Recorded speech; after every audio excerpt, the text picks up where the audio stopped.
Ici Radio Courtoisie, la radio libre du pays réel et de la francophonie. Vous écoutez le libre journal de la Résistance française, dirigé aujourd'hui par Martin Pelletier, diffusé en direct mercredi 22 juin 2016 de 18h à 21h. Il est diffusé en différé mercredi 23 dans la nuit de 2h à 5h, dans la matinée de 7h30 à 10h30, puis à la demande sur le site internet de Radio Courtoisie. Ce libre journal est réalisé par Franck. Vous pouvez intervenir au cours de cette émission par téléphone au 01 46 51 00 85, par télécopieur au 01 46 51 21 82 ou par courrier électronique en nous écrivant à courtoisie@radiocourtoisie.fr.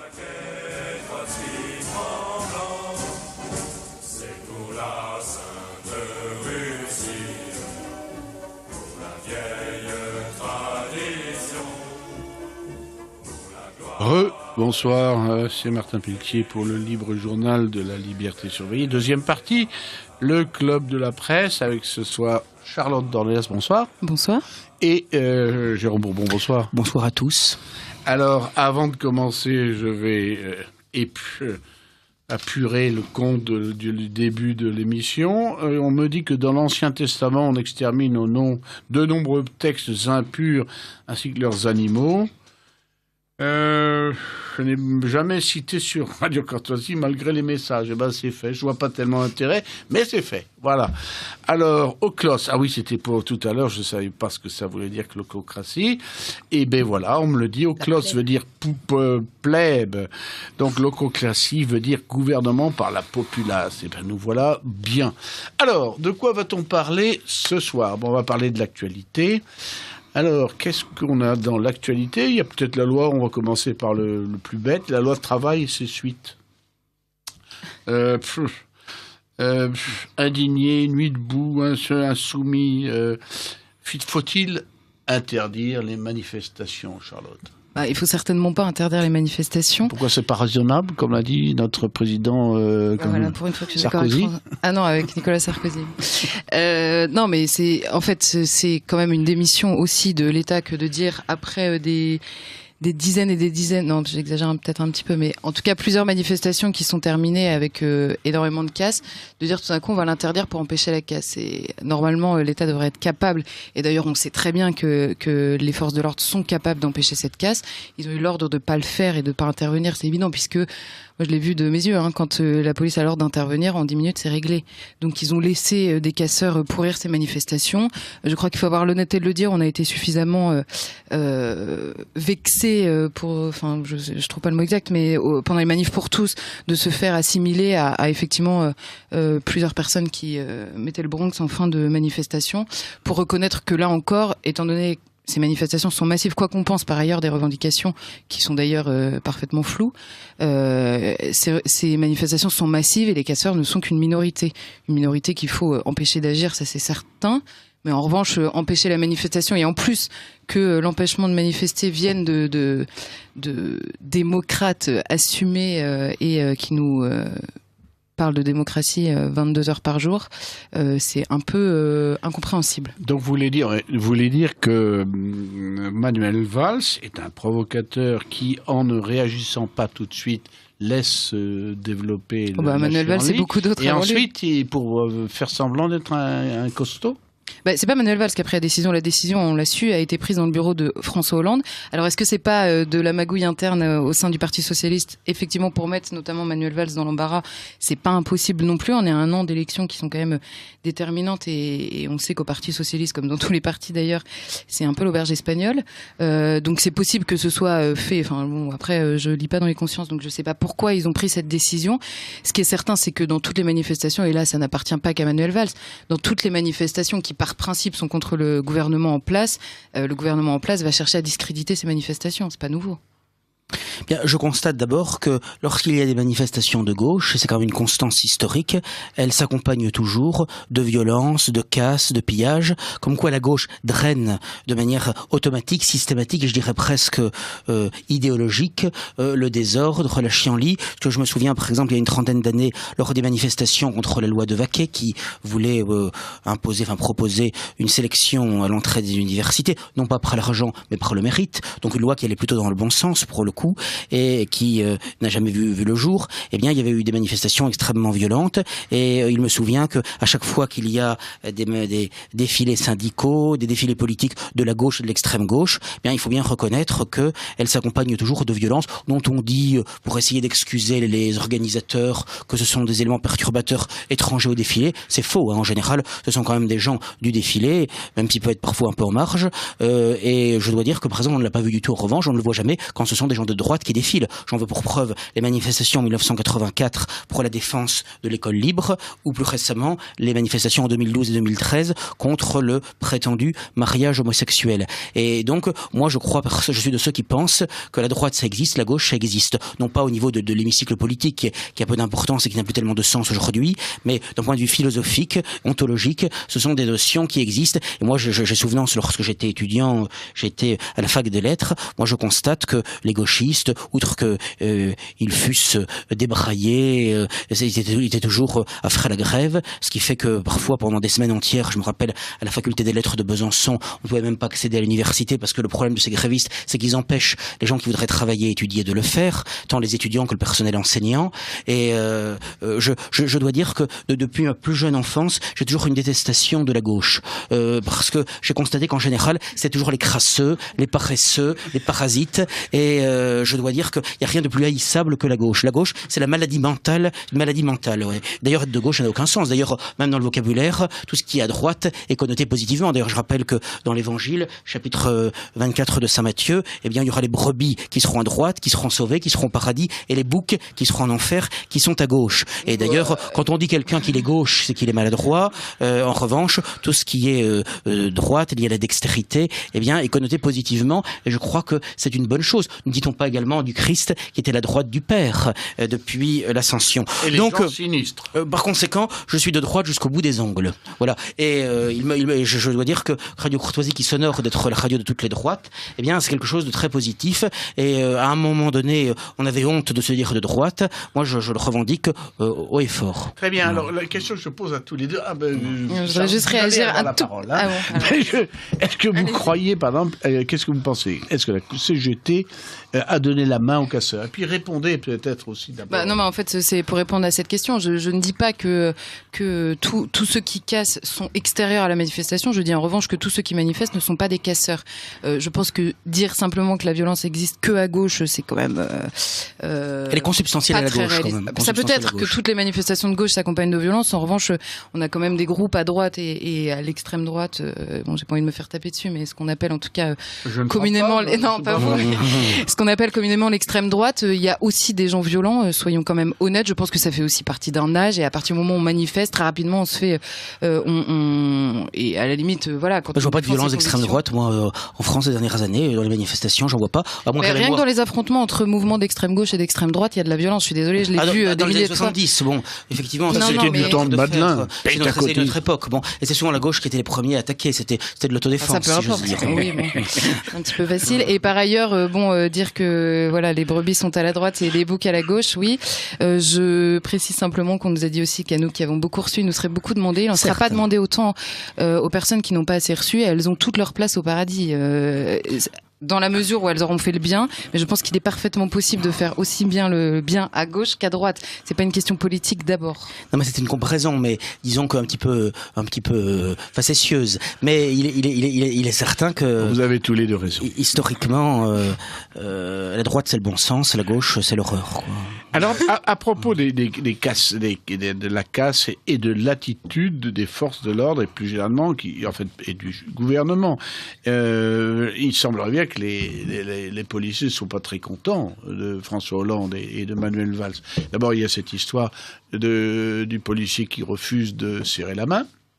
Et puis il y a celui qui dit qu'on sait très bien à propos du meurtre des deux policiers, enfin du policier de sa campagne, celui qui a dit qu'on savait très bien qui étaient les gens dangereux, qu'ils étaient fichés, qu'on savait comment les intercepter et qu'il n'y avait pas d'ordre. Alors que pensez-vous de tout ça l'un et l'autre? Alors Charlotte, commencez. Évidemment que les policiers ne sont pas contents. On sait très bien ce que majoritairement ils votent et notamment Front National. On le sait, ils sont pas contents, ils détestent le pouvoir en place, etc. Je pense qu'après, il y a je sais pas, 2 écueils à éviter, c'est que bien sûr que les ordres ne sont pas donnés, les personnes dangereuses on les connaît, à chaque fois on le sait, c'est des gens fichés, etc. Donc c'est une réalité pour vous. Il a raison de le dire. Bien sûr qu'il a raison de le dire, mais là c'est un constat en fait, c'est même pas est-ce qu'il a raison de le dire ou pas, il fait un constat. Moi c'est la question que je pose. Oui, mais ils font un constat, ils sont plusieurs les policiers à dire effectivement on a des listes, notamment quand l'état d'urgence a été déclaré après l'attentat en novembre dernier, où ils disaient tout à coup en fait qu'est-ce qu'on a pris puisqu'on n'avait plus besoin, enfin il n'y avait pas de limite dans les perquisitions, on a pris la liste des gens qu'on avait depuis des années, et puis on a été perquisitionné tout. Alors bien sûr la question qui suit c'est est-ce que dans le prolongement de l'état d'urgence, et je me suis déjà exprimé plusieurs fois à ce sujet, à ce micro, c'est la porte ouverte à tous les débordements, notamment du gouvernement. Ensuite, le deuxième écueil à éviter, c'est de demander en permanence aux policiers d'être autre chose que ce qu'ils sont intrinsèquement par leur métier, c'est-à-dire des gens qui obéissent à des ordres. Donc eux-mêmes, quand moi, un policier refuse de serrer la main de Manuel Valls, alors on peut en faire un héros, bien sûr, je comprends qu'il refuse de serrer la main à celui qui a trahi, à celui par qui des islamistes ont été laissés en liberté, peut-être celui par qui, et encore le raccourci à mon avis un peu dangereux, et j'aimerais pas avoir à le subir, celui par qui ses collègues ont été assassinés. Il n'empêche que c'est quand même un homme qui s'est engagé pour obéir et qui refuse de serrer la main à son chef. Donc ça veut dire c'est quoi les limites? Ça veut dire que on accepte, moi demain je suis au pouvoir et les policiers refusent d'obéir à mes ordres, refusent de me serrer la main, je le prends mal. Donc en fait on reproche aux policiers de pas poser leur bouclier, de pas accepter d'obéir aux ordres, etc. Mais c'est pas leur métier. Dans ces cas-là, il faut s'adresser aux gens qui donnent les ordres précisément, et il faut reconnaître aussi que dans une démocratie, celui qui donne l'ordre, la légitimité vient de celui qui a été choisi par la majorité. Donc en fait, quand on râle sur la police, c'est la démocratie qu'il faut remettre en cause. Voilà. Oui. Mais n'hésitez pas. Mais je m'étonne qu'on reproche à des policiers de ne pas obéir aux ordres, puisqu'on reproche aux policiers d'avoir obéi aux ordres de l'occupant et du régime de Vichy pendant la guerre. Donc, il faudrait savoir. Donc, dans certains cas, il y a une désobéissance qui serait non seulement légitime, mais même nécessaire, puisqu'on reproche aux gens d'avoir été complices actifs de, je cite, des crimes contre l'humanité, vraiment les guillemets, alors qu'en revanche, eh bien, là, pour le coup, eh bien, on ne pourrait pas de tout d'un coup désobéir à des gens aussi détestables que Valls ou Hollande. Bon, après tout, moi je crois précisément que si on est dans la situation dans laquelle on est, c'est précisément parce que on obéit trop en quelque sorte et qu'on ne se révolte pas assez.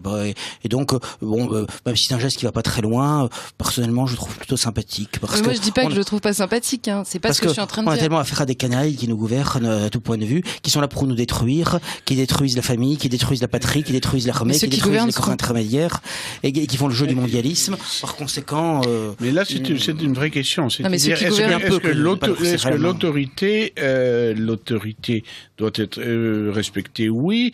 Est-ce qu'il y a encore une autorité légitime en France? C'est la question que vous posez tous les deux. Mais c'est même la question à laquelle je réponds. C'est-à-dire que pardon, en toute humilité, mais ce que je veux dire, c'est que les gens qui gouvernent précisément seront toujours les canailles de quelqu'un dans le pays.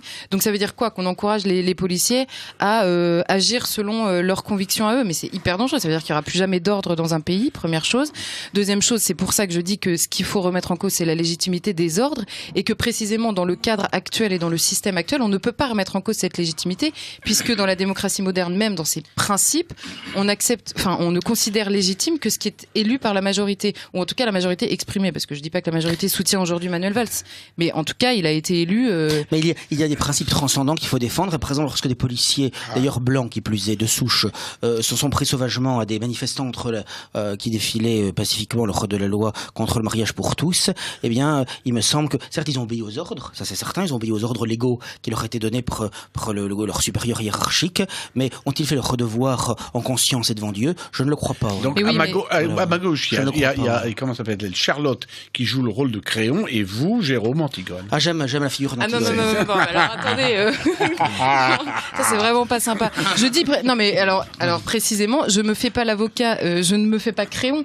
Je dis précisément que la démocratie moderne, par nature, assassine Antigone. C'est simplement ça que j'explique. Je dis pas que c'est bien ou que c'est moral, ou je me situe pas sur ce terrain-là. Je dis juste il faut arrêter de perdre du temps à demander aux gens de faire ce qu'ils ne sont pas précisément. Je vais vous attaquer là. Je vais vous attaquer par le biais d'un auditeur. N'en déplaise à Charlotte Dornelas, les policiers votent majoritairement à gauche. Est-ce exact? Alors peut-être dans les cadres, mais dans les policiers de terrain. Les cadres sont tous francs-maçons. à partir de commissaire. Je sais pas. Et des francs-maçons, il y en a beaucoup qui votent à droite. Mais bien Première sûr. chose. Et deuxième chose, sur le terrain, et on le sait à chaque fois dans les endroits où il y a beaucoup de policiers, en tout cas le vote Front National est majoritaire, mais bon, à la limite, peu importe qui vote, c'était pas tellement la substance de mon En tout cas, moi je dois dire que lorsque on me convoque rue du Château des Rentiers pour des procédures engagées par le ministère de l'Intérieur et de la Justice pour des articles ou parfois des tweets jugés comme passibles, coupables d'incitation à la haine raciale ou de contestation de crimes contre l'humanité, par exemple, eh bien, je dois dire que je trouve que les policiers, qu'ils soient des hommes ou des femmes, sont extrêmement zélés à faire leur travail et ne manifestent, comment dirais-je, aucune réticence à appliquer les ordres qui leur sont donnés. Il est vrai que c'est plus facile d'interroger un journaliste qui, en général, se montre courtois à leur égard, plutôt que, comment dirais-je, d'aller, comment dirais-je, dans des banlieues avec une population qui pourrait être parfois un peu plus récalcitrante. Bon, de la même façon qu'il est plus facile de s'en prendre à des automobilistes qui ont roulé à 120 au lieu de 130, plutôt que de s'en prendre à des malfrats ou à des cambrioleurs. Doucement alors, parce que là vous avez...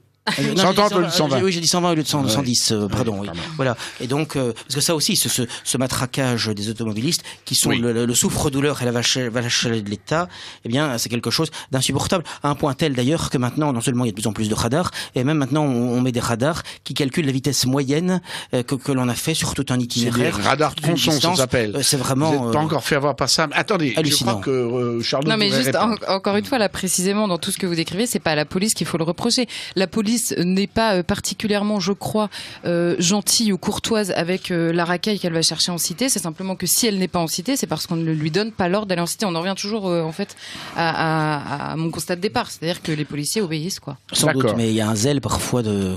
Alors, je crois que vous avez développé les arguments les meilleurs tous les deux sur cette question. Et il est 19h47, c'est l'heure de rappeler que nous sommes sur Radio Courtoisie, le libre journal de la liberté surveillée.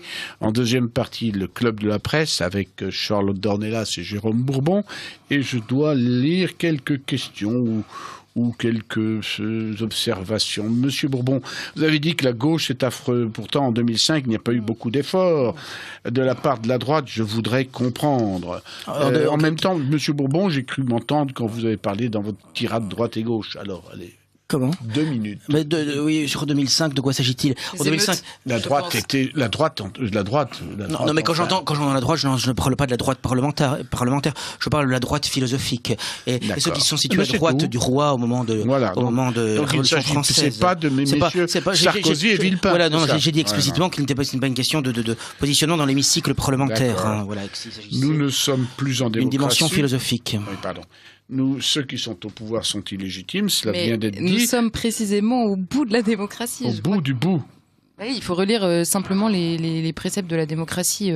Au tout début, n'est légitime que ce qui est issu de la majorité du peuple qui s'est prononcé. De ce qui est élu dans la Déclaration des droits de l'homme. De ce qui est élu. Bien sûr, donc je suis désolée, Manuel Valls et François Hollande ont bien été élus, sans triche. Pas Valls, mais Hollande. Alors, maintenant, on va quitter ce sujet qui est trop.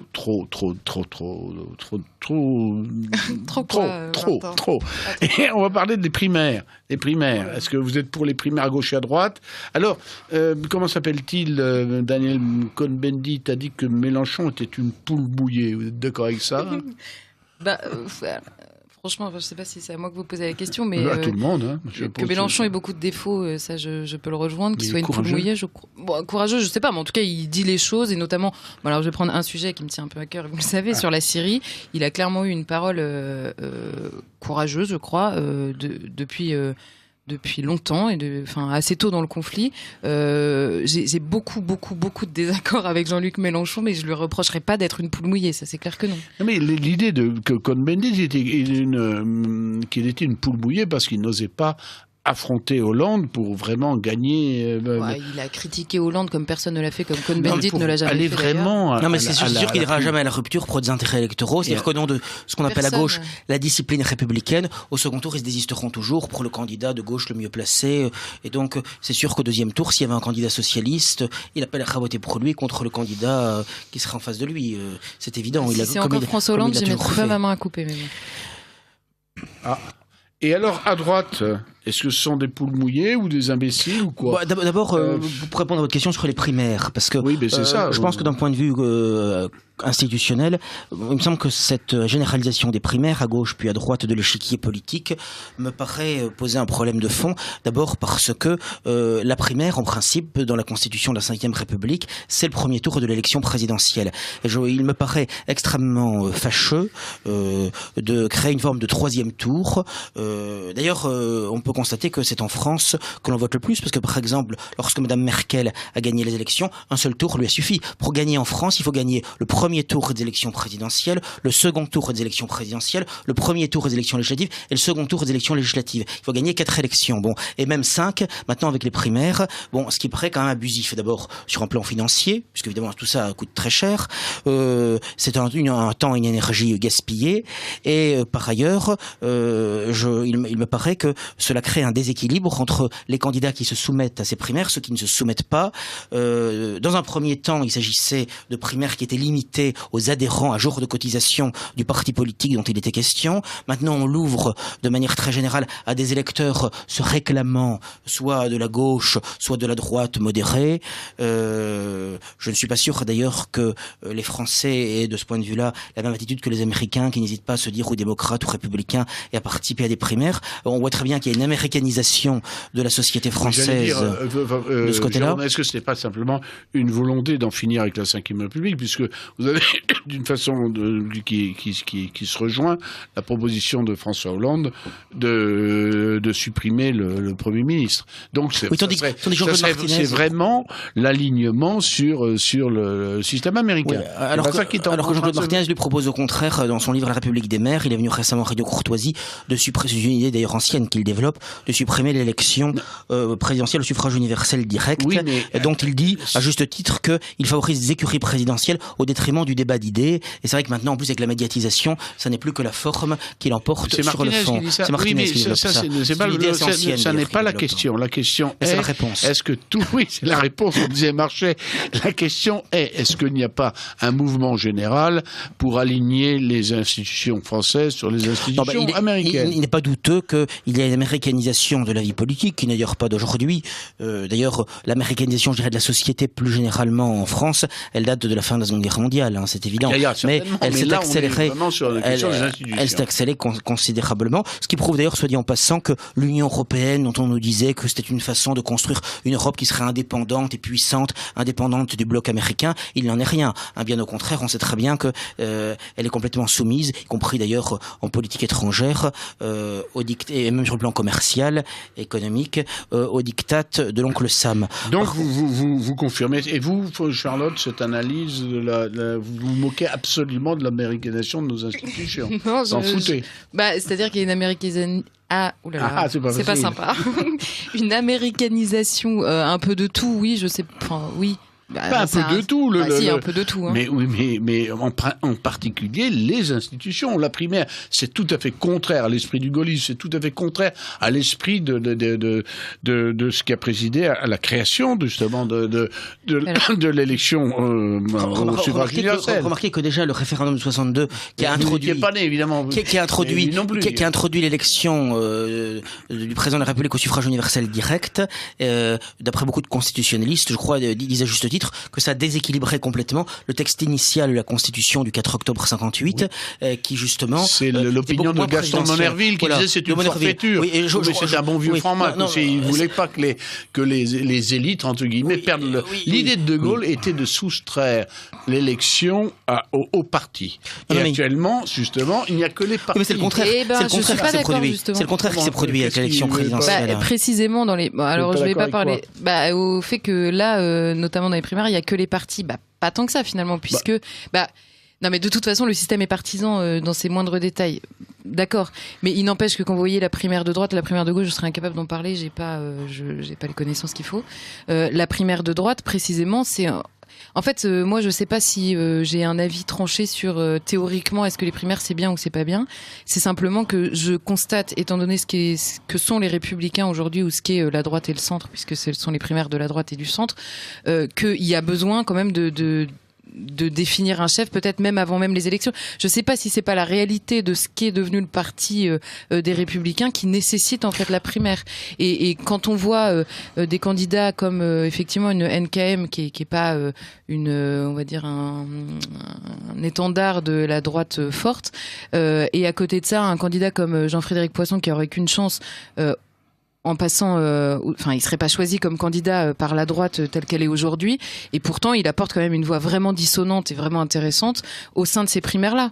Donc est-ce que c'est pas finalement une bonne chose en sortant du cadre théorique que je vous écoute attentivement, mais j'ai pas la capacité, on va dire, d'en discuter, mais sur le terrain politique tel qu'il est aujourd'hui, ça me semble pas non plus complètement absurde. En fait, ça me semble. Est-ce que c'est pas la nécessité pour que la droite retrouve un chef qu'elle n'a plus clairement et qu'elle n'a plus depuis très longtemps en fait. Bon, bah d'abord pour ce que dit Martin Pelletier tout à l'heure, De Gaulle voulait peut-être supprimer le régime des partis, mais c'est le contraire qui s'est produit. Jamais les partis n'ont eu autant d'importance que sous la Ve République, et précisément l'élection présidentielle au suffrage universel direct a donné aux partis une dimension encore plus importante, parce que il faut un financement public extrêmement important pour pouvoir être candidat. Sans argent, vous ne pouvez rien faire en démocratie, et surtout aujourd'hui. Et donc il est évident que quelqu'un pourrait avoir les meilleurs programmes, les meilleures idées, les meilleures intentions, s'il n'est pas soutenu par une écurie présidentielle, par un parti ayant un financement public, ayant une notoriété,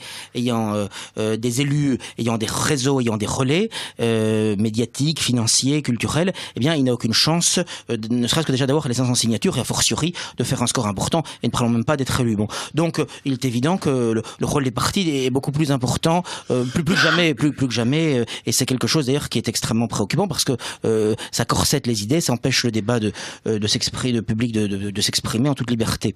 S'agissant maintenant de la question du chef à droite, eh bien, je pense que c'est l'affaiblissement de Nicolas Sarkozy qui empêche ça, parce que ça aurait été le chef naturel de l'UMP et de la droite parlementaire, puisqu'il a quand même été élu assez nettement, quand même, président de l'UMP en 2004, que c'est probablement, objectivement, le plus talentueux et de très loin sur le plan de la communication, j'entends. Hein. Je parle pas du fond de ses idées, il a d'ailleurs très peu d'idées, bon, c'est simplement c'est un carriériste. Par certains côtés, c'est un avantage. Mais disons que je dirais que je crois que c'est Jean-Marie Le Pen qui avait confié récemment à la rédaction de Valeurs Actuelles, qui pensait que une fois que la campagne serait vraiment animée à l'automne, il les écraserait tous parce qu'il a plus de talent. Je ne sais pas si c'est le cas, mais je pense qu'il est nettement plus talentueux que tous les autres. C'est évident, malgré les affaires, les casseroles qu'il a.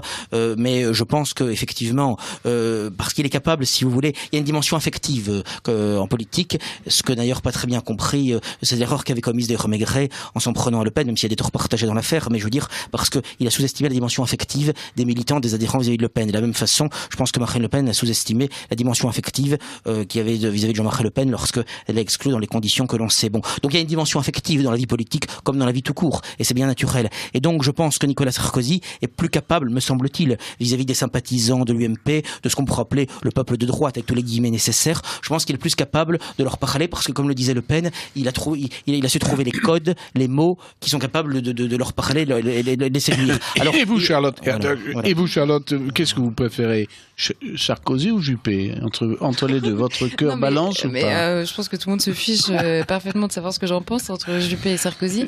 Le fait est que je préfère quand même un Sarkozy. Et bon, j'ai pas le temps de m'y expliquer là, donc je vais encore recevoir des messages pour expliquer que Nicolas Sarkozy, je ne dis pas qu'il a fait que des choses bien, etc. Mais entre les deux, en tout cas dans le discours, puisque de toute façon on est obligé de ne se fier qu'à ça. Mais justement, par rapport à tout ce que vous dites, moi je pense que j'ai beaucoup moins d'attentes que vous du politique, peut-être, j'en sais rien. Je n'attends pas grand-chose en fait de celui qui sortira et qui prendra les rênes. J'ai été quand même déçue. J'ai une courte vie politique, on va dire, d'observation sur le monde politique, mais je sais pas, ils m'ont déçu très rapidement et j'attends rien d'eux. En revanche, ce que je note avec l'organisation de ces primaires et notamment à droite, c'est que il y a quand même des idées qui sortent, précisément ce que je vous disais tout à l'heure, il y a des candidats qui sont différents et je pense que de toute façon on n'impose pas une loi autrement qu'en ayant préparé les consciences avant, ou en tout cas en ayant expliqué les choses, et que c'est une chance en plus pour nous d'avoir des voix un peu dissonantes cette primaire. Alors je suis peut-être très terre à terre là-dedans, là-dedans. Mais dans le débat médiatique précisément, je trouve qu'il y a des voix qui sont entendues, et je recite encore une fois Jean-Frédéric Poisson, on va croire que je suis obsessionnelle, mais c'est vraiment une voix discordante de ce que sont les Républicains depuis longtemps, et c'est une voix qu'on n'aurait pas entendue sans l'organisation de ces primaires. Alors bon, j'essaye de trouver mais le problème, c'est que ces gens-là auraient-ils les meilleures intentions du monde? Ils sont complètement noyés. C'était le problème de Villiers. Il l'a reconnu récemment, d'ailleurs, lorsqu'il était un petit peu le supplétif, peut-être malgré lui, mais enfin le supplétif du RPR et de l'UDF, parce que même s'il défendait un programme plus à droite, eh bien, par le jeu des appareils, par le rouleau compresseur que constituait le RPR, c'est quelque chose, le RPR. Hein, le RPR du temps de Chirac, c'est un véritable rouleau compresseur quand il se mettait en marche. Je pensais avec la puissance de la mairie de Paris, de tous ces réseaux. Bon, il est bien évident que un certain nombre de gens situés plus à droite, qui par exemple ont voulu faire de l'entrisme, ont voulu essayer de conduire plus à droite les directions du RPR-UDF, ont tout échoué. Je rappelle même que lorsque Pasqua et Séguin, sur lesquels il y aurait beaucoup à dire, enfin, qui avaient essayé de réorienter un peu plus à droite le RPR, peu avant d'ailleurs l'affaire de Maastricht en 1990, si vous faire, eh bien, Chirac et Juppé l'avaient quand même emporté, parce qu'il est extrêmement difficile, lorsqu'on ne tient pas un appareil, eh bien, de l'emporter.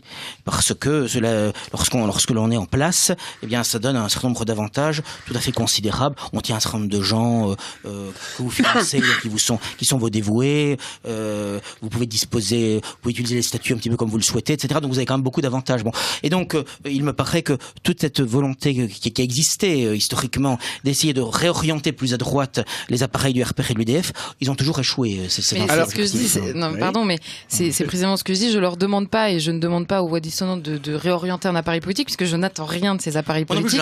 Je dis simplement que là, on s'adresse à des gens, et que moi, je pense que le changement peut venir au contraire de la base, enfin des consciences. Et de toute façon, c'est ce qu'on me demande. On me demande pas de sauver le monde, on me demande de l'éclairer.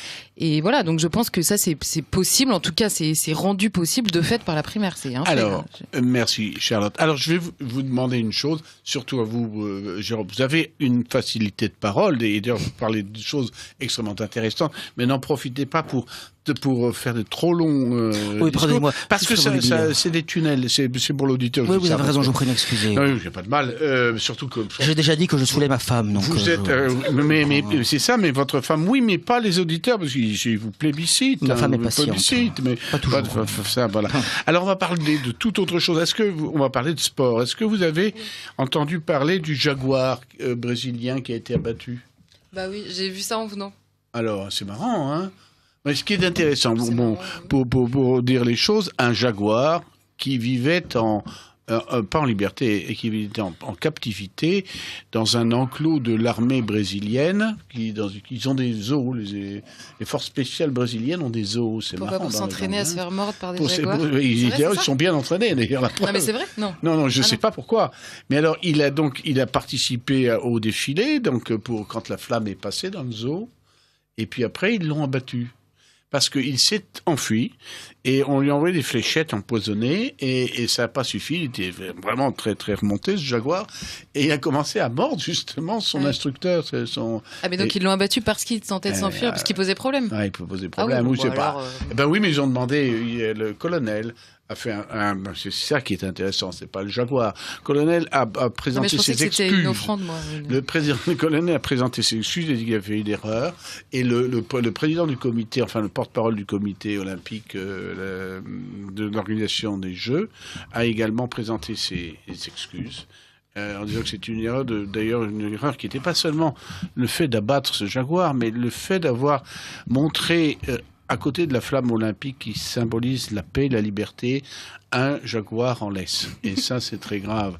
Et d'ailleurs, l'autorité environnementale de l'État de l'Amazonas, qui est l'État de Manaus, dans le nord-est, dans le nord simplement du Brésil, a également fait une admonestation aux gens du CIO, leur demandant qu'ils auraient dû demander l'autorisation à l'autorité environnementale d'exhiber un jaguar en laisse, parce que c'est contraire finalement à la bonne conduite et au politiquement correct. Moi, je trouve ça très bien. Ce sont des petits faits qui sont significatifs. Mais oui, mais c'est aussi significatif qu'à force de faire des animaux, des hommes comme les autres, sur qui on s'apitoie de la même manière, d'ailleurs pas de la même manière, encore plus qu'on ne s'apitoierait sur le sort d'un homme, on a des sondages qui nous disent que les Français sont aussi pour le retour de la torture. Un Français sur 5 est pour le retour de la torture et personne ne trouve rien à redire. On ferait la même chose avec des chatons et tout le monde hurlerait au scandale. Avec des jaguars, c'est horrible. Avec des jaguars, on ce va serait pas abominable. se mettre à torturer des jaguars en plein 21e siècle, en plein Charlotte. Voilà. Et par contre, des hommes, pourquoi pas? Ben oui. Voilà. Ben oui, parce que les hommes sont méchants. Plus je connais les hommes, plus j'aime les jaguars. Alors que les jaguars sont jamais méchants avec les hommes, on le sait bien. En tout cas, ils ne font pas c'est pas gratuit. Alors, oui, mais surtout, ils vont pas à Orlando tirer sur tout le monde. Non, mais ça, c'est vrai. Mais ça, c'est quand même extraordinaire. Alors, qu'est-ce que vous pensez, vous, de cette tuerie d'Orlando? Est-ce que j'en pense? Oui. Oui, c'est abominable. Quand même... Mais c'est abominable, oui, mais ça c'est bien court. C'est abominable. Bah non, mais c'est une énième manifestation des conséquences. Ouh là là, est compliqué ma phrase beaucoup trop. Oui, alors là, on est non, mais c'est en fait, j'ai rien à dire de plus que sur tout ce qui s'est passé avant. C'est une énième conséquence de la politique folle d'immigration et de son corollaire, l'islamisation, en tout cas pour une partie de l'immigration. Bah voilà, ils frappent aux États-Unis, ils ont frappé en France. Oui, d'abord, je crois que cette affaire illustre les contradictions du courant immigrationniste à gauche, mais dans une bonne partie de la droite également, qui a favorisé en France, en Europe comme aux États-Unis, l'entrée par millions d'immigrés mahométans.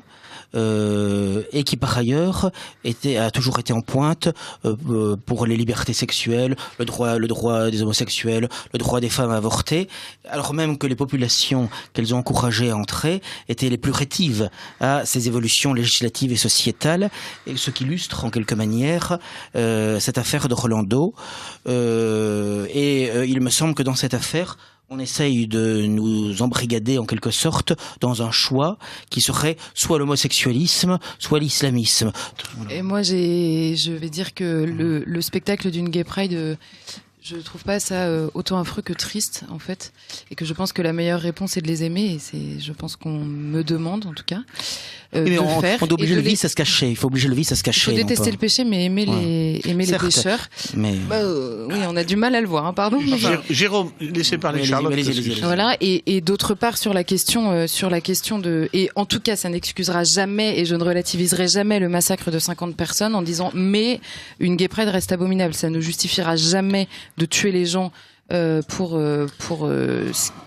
ce qu'ils sont, c'est pas ce qu'ils sont, parce que c'est pas une identité, mais bon, bref, pour leur orientation sexuelle, et quand bien même seraient-ils les plus acharnés des militants LGBT. En revanche, là où je suis assez d'accord, c'est sur cette, et je pense qu'en plus c'est une erreur dramatique dans le signal qui est envoyé aux islamistes, c'est de la même manière qu'au moment du massacre de Charlie Hebdo, on a fait de la France Charlie, on a obligé les gens à être Charlie, c'est-à-dire à être un journal qui insultait ce que les musulmans avaient de plus sacré, quoi qu'on pense par ailleurs de ça. Dans un pays où il est interdit d'avoir une critique raisonnée de l'islam et des textes, on avait le droit par contre d'insulter ce que les gens de plus sacré, et moi je trouve ça ni drôle ni respectueux.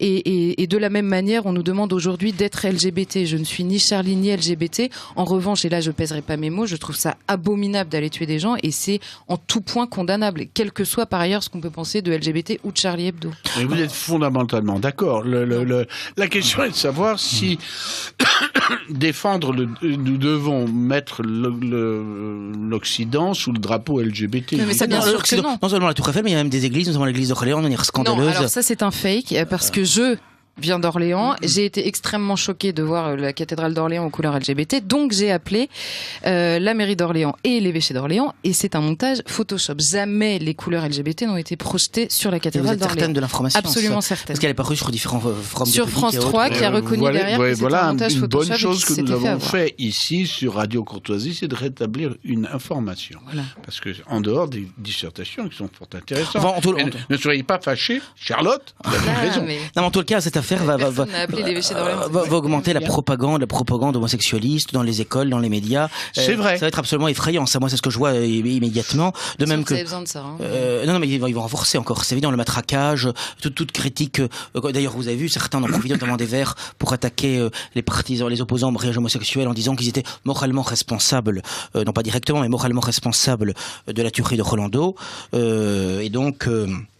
On voit très bien que déjà la liberté sur cette question est très limitée, puisque vous savez que depuis 2004 il existe en France un délit dit d'homophobie qui empêche de s'exprimer librement, au point tel que Christine Boutin, par exemple, a été condamnée à plusieurs milliers d'euros d'amende, simplement pour avoir dit, je cite, reprenant en cela des propos tant de l'Ancien que du Nouveau Testament, que l'homosexualité, je cite, est une abomination. Eh bien, elle a été condamnée, je crois, à 3 000 ou 5 000 euros d'amende, plus de dommages et intérêts à SOS homophobie, etc. C'est-à-dire qu'en réalité, si la Bible ne datait pas de plusieurs siècles, et même de plusieurs millénaires, eh bien, je pense qu'elle serait interdite aujourd'hui, brûlée, puisque il y a des propos qui seraient considérés pour certains antisémites et pour d'autres homophobes, entre guillemets. Voilà. Et donc, ce qui en dit long quand même sur la dégénérescence du monde dans lequel nous vivons. Donc, moi, ce que je vois, c'est quand même que les conséquences vont être encore une réduction des libertés sur cette question et un matraquage dès le plus jeune âge dans les écoles,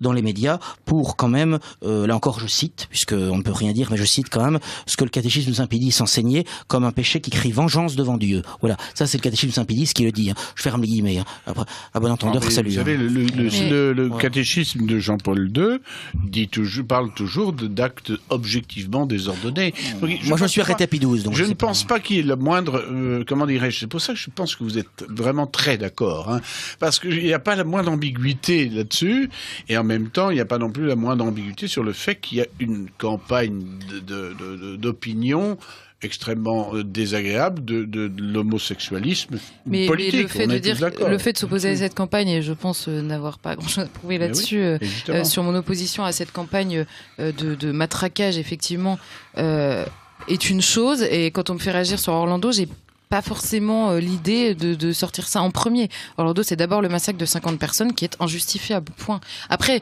les conséquences politiques, ça va ajouter de l'eau au moulin, très bien, mais ce moulin, on l'a déjà dénoncé, on n'a pas besoin, en fait, de relativiser.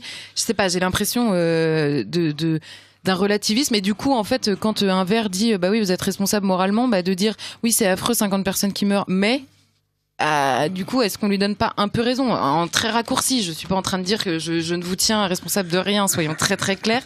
Je ne vous tiens responsable de rien. Moi, je vais vous dire, ça m'a touché en plein cœur, quoi. Quand on me dit à moi, on me nie le droit d'être triste parce que 50 personnes, et d'être simplement triste, c'est la seule réaction que j'avais le soir même, c'était pas de craindre comment ça allait pouvoir être instrumentalisé, et de la même manière que le meurtre de cette jeune députée qui est... on y viendra tout à l'heure. Ne mangez pas mon pain. Mais c'est la même histoire, je veux dire. On peut condamner absolument un meurtre et être par ailleurs, personne ne me fera dire demain, parce que 50 personnes sont mortes, que le mariage homosexuel est une bonne chose. Ça, c'est très clair aussi. Enfin, ces lieux devraient être interdits, ces lieux de débauche devraient être interdits. Dans un État chrétien, c'est inimaginable, même civilisé, et tout simplement. Pourquoi pas leur donner la force ou l'envie d'aller ailleurs? Pourquoi leur interdire, en fait? Je comprends pas. Non, mais le vice doit être caché, quoi. Je veux dire, il faut obliger le vice à être... On peut pas empêcher le vice, ça, je suis bien d'accord. Mais je veux dire, il faut quand même l'obliger à être caché, ou à être discret, en tout cas. Ouais. Or, à l'heure actuelle, il y a un étalage... Ou alors les aimer fort pour qu'ils aient envie d'autre chose. Oui, enfin, ça, c'est un peu, bon... Tout cela est vrai. Bon, alors, j'ai un mélange illisible de félicitations et d'engueulades, alors je vais pas les lire. Puisque c'est moi qui me fais engueuler, évidemment. Non, pas toujours. Si. Pas toujours. Les deux. Pardon, je suis vraiment désolé, mais alors, je devrais vous poser une question parce que je peux pas parler. On va passer aux affirmations de Patrick Calvar, qui est directeur de la DGSI, qui parle du risque de guerre civile devant la commission d'enquête parlementaire sur les affaires du 13 novembre. Il en dit argument, pour surveiller et bloquer les groupes d'ultra-droite qui, censément, préparent cette guerre civile et en profiteraient. Alors, allez-y, je vous écoute. Et je vais tousser tranquillement. D'abord, ça n'est pas une première, puisqu'on sait déjà que Manuel Valls, d'abord comme ministre de l'Intérieur, puis comme Premier ministre, a montré, déjà dans l'affaire Dieudonné, et puis en dissolvant plusieurs groupes dits d'extrême droite, comme les Jeunesses nationalistes, l'Œuvre française, groupe qui, je le précise, n'était ni de près ni de loin impliqué dans l'affaire Clément Méric, ce jeune gauchiste qui a été tué à l'issue d'une rixe. Eh bien, en l'occurrence, on voit très bien qu'il y a une volonté alors s'il y a quelqu'un qui justement veut créer une guerre civile, c'est bien Manuel Valls, puisqu'il a fait y compris lors des régionales, lors des 2 tours contre le Front National, mais et il le fait évidemment contre ce qu'il appelle l'ultra-droite ou l'extrême droite. D'abord, il faut quand même pas oublier que Manuel Valls, c'est fondamentalement un républicain espagnol, hein, un antifasciste. Chez lui, c'est pas simplement tactique, il y a une dimension évidemment stratégique et tactique, mais je pense qu'il y a vraiment une conviction de fond. C'est vraiment quelqu'un de profondément haineux, il le porte sur lui d'ailleurs, et tout ce que la gauche peut avoir de pire, le côté sectaire, robespierriste, arrogant, détestant ses adversaires, les démonisant, les diabolisant, leur interdisant droit de cité en quelque sorte. Et c'est pas la droite, mais vous n'êtes pas la gauche. Triste de voir Oui, j'avais envie de dire. Non, mais vous décrivez à l'envers. Non, mais c'est triste de voir ce Français je veux dire, de fraîche date en quelque sorte. Bon, alors que comme le disait Le Pen, moi je suis français depuis 1000 ans, lui il est français depuis 30 ans. Bon, eh bien, c'est quand même assez fâcheux d'être gouverné par ces gens-là. Ça en dit long également de la décadence de la France. Bon, mais quoi qu'il en soit, donc oui, je pense qu'il y a une volonté certainement de la gauche d'agir dans ce sens, parce que le principal levier électoral de la gauche, pour se maintenir au pouvoir, c'est l'antifascisme. Hein. Et ça, ils l'ont toujours fait. Même Jospin d'ailleurs avait reconnu qu'avec le Front National, même à l'époque de Jean-Marie Le Pen, il n'y avait pas de risque fasciste en France, mais qu'au fond, ça avait été une façon pour la gauche de diviser les droites et d'obtenir une forme de magistère moral et de majorité relative par rapport à des droites éclatées, atomisées, décomposées, se haïssant les unes les autres. Et par conséquent, ce jeu machiavélique dont Mitterrand a été un architecte ô combien machiavélique et talentueux, eh bien, d'une certaine façon, il se continue. On ne voit pas a priori comment, compte tenu des intentions de vote dont bénéficie François Hollande et le discrédit qu'il a dans l'opinion, comment il pourrait être élu, a priori. Mais là, on n'est pas sur l'élection. La question est de cette annonce de guerre civile. Alors, Charlotte, est-ce que vous pensez que c'est pas le premier qui parle de guerre civile? Il y a un autre, il y a un gendarme qui ça revient régulièrement, oui. Et c'est quelque chose évidemment, quand on le disait il y a 10 ans, pourtant mathématiquement, c'est vrai que les conditions d'une guerre civile montent peu à peu, ça mijote. Vous y croyez, vous, à l'imminence de cela? Et quel est l'intérêt des gens des services secrets de dire cela pour vous? Non, mais vous l'avez dit, l'intérêt c'est de pouvoir cibler en tout cas l'ultra droite ou même en général, c'est de pouvoir accentuer la surveillance et les comment dire, le zèle politique sur les opposants quels qu'ils soient. Je suis désolée, ça me fait pas. Quand j'allais dire quand l'État islamique, quand l'état d'urgence a été l'État islamique, l'état d'urgence, quand l'état d'urgence a été proclamé, évidemment toutes les perquisitions, les premières, ont été faites chez des barbus. Alors tout le monde a applaudi des deux mains en disant enfin ils prennent les choses en main. Il n'empêche qu'il y avait aucune limite, qu'on a dit vous allez perquisitionner partout, et que 2 semaines après, quand on a été perquisitionné, 3 identitaires par-ci et par-là, alors les gens commençaient à pleurer. Mais en fait la logique est imparable et il se trouve que c'est en permanence, à chaque fois qu'on surfe sur les peurs, pour reprendre les mots dont on accuse l'extrême droite depuis des années, à chaque fois qu'on le fait, c'est pour accentuer un peu plus la mainmise de l'État sur les individus, et que ce soit alors là évidemment ils ciblent l'ultra droite, c'est logique, c'est leurs ennemis, leurs opposants les plus inquiétants peut-être, je sais pas, mais de toute façon, quoi qu'il arrive, à chaque fois qu'il y a une espèce de volonté policière de contrôle, c'est inquiétant, quel que soit l'ennemi affiché en fait, parce qu'on sera toujours un jour l'extrémiste du gouvernement en place, quoi. Alors, on va changer complètement de sujet, parce qu'on va venir au Brexit, parce que c'est quand même imminent. Le Brexit, c'est demain, ou c'est jamais, ou c'est la prochaine fois. Et le Brexit est l'argumentation de peur, qui est la seule argumentation des opposants au Brexit, et qui se focalisait sur l'économie. Traditionnellement, le Brexit va provoquer la fuite des capitaux, l'incendie de la City, la récession, je sais pas. Un blocage de 10 ans, nous a dit David Cameron.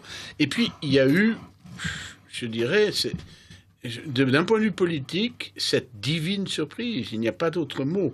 Je vois bien que d'un point de vue moral, c'est horrible, mais qu'il y ait l'assassinat de cette parlementaire britannique, Jo Cox, qui est vraiment qui paraît, du moins, parce qu'on ne sait jamais ce qu'il y a dans une femme exemplaire, c'est-à-dire elle vient d'un milieu modeste, elle a fait d'excellentes études, elle a bien travaillé, elle a un mari charmant, des enfants, c'est quelqu'un de bien, elle a des vraies convictions, et paf, elle est assassinée par un type qui n'a rien pour lui, qui était une espèce de fou vraisemblablement, enfin on n'en sait pas grand-chose, mais qui dit les bonnes paroles en même temps.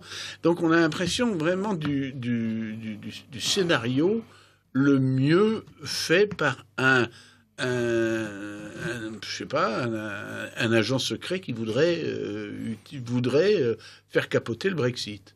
Il est évident que cette affaire rappelle quand même étrangement ce qui s'était passé en Suède en 2003, où la ministre des Affaires étrangères, Anna Lindh, de l'époque, 3 jours avant le scrutin, sur l'introduction ou non de l'euro en Suède, eh bien, avait été assassinée dans des conditions relativement analogues.